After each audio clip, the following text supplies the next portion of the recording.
Assalamualaikum warahmatullahi wabarakatuh. Insya Allah pada pertemuan kali ini kita akan membahas tentang routes ya, atau rute pada Odoo.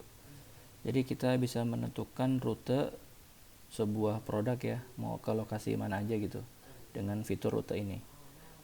Pertama kita buat dulu di menu inventory, configuration, routes ya. Kalau kita lihat di sini ada beberapa routes yang sudah dibuat sebelumnya, ada manufaktur, buy, make to order dan sebagainya. Nah, ini biasanya akan muncul di form produk. Kita cek di sini master data, kemudian produk, misalkan kayu.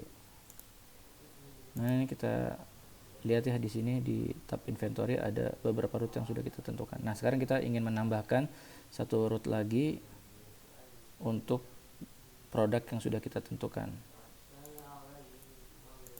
Jadi kita klik create, kemudian kita berikan nama, misalkan di sini rute dari pusat ke Bandung.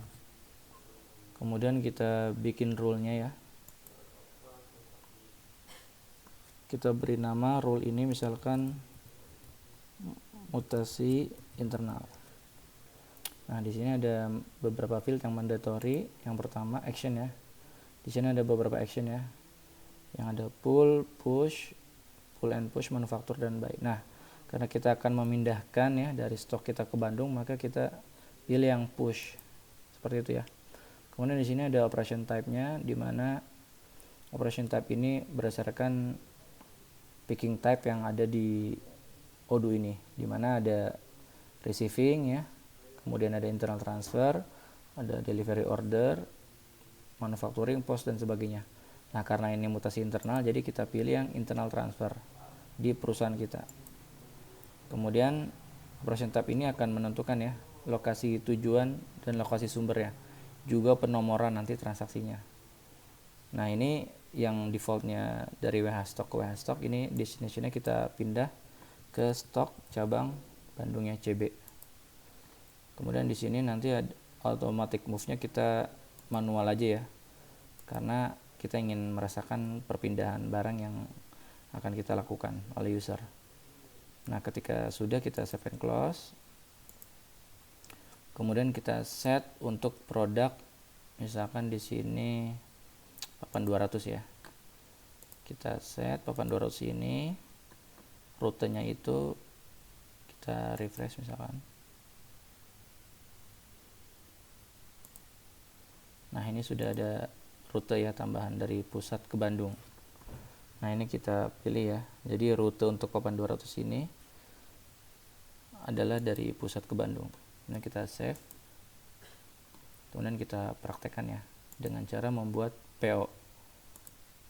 Kita create PO baru. Kemudian kita pilih produk yang sudah kita tentukan route-nya itu papan 200. Kuantitinya misalkan 5. Harganya misalkan 1000. Kita data dummy saja. Kemudian kita save dan kita confirm. Tapi sebelum di confirm, kita bisa cek di sini ya. Nah, ini company ada beberapa ini ya, picking type. Nah, di sini masih kosong ya. Jadi ketika kita confirm, nah maka akan ada perubahan di sini. Kita refresh ya, bisa dari sini. Nah, di sini ada satu receive yang harus kita proses. Kemudian di sini ada waiting proses.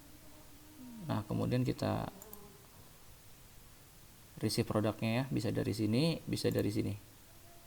Ya, misalkan kita praktekkan dari sini. Kemudian kita validate. Ya, dia sudah berpindah. Kita bisa cek juga di sini. Di inventory, kemudian reporting product move. Nah, papan 200 sudah berpindah ya, dia dari vendor ke finish product karena dia masuk ke put buy strategi sebelumnya. Nah, kemudian kita akan coba di sini di overview ya.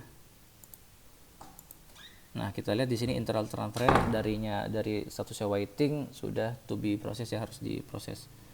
Atau bisa juga misalkan kita mengeceknya misalkan dari transaksinya, misalkan kita klik ini kemudian kita hapus, kan transaksi semua keluar nih.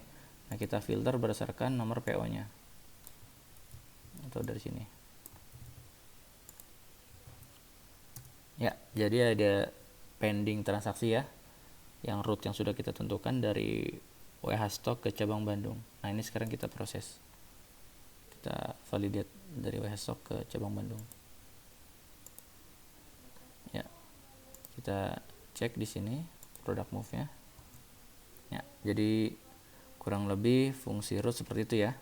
Kita tentukan ketika dia sudah masuk ke WH Stock, maka dia akan dilakukan internal transfer ya dari pusat ke cabang Bandung, seperti itu. Jadi kurang lebih demikian, semoga bermanfaat. Wassalamualaikum warahmatullahi wabarakatuh.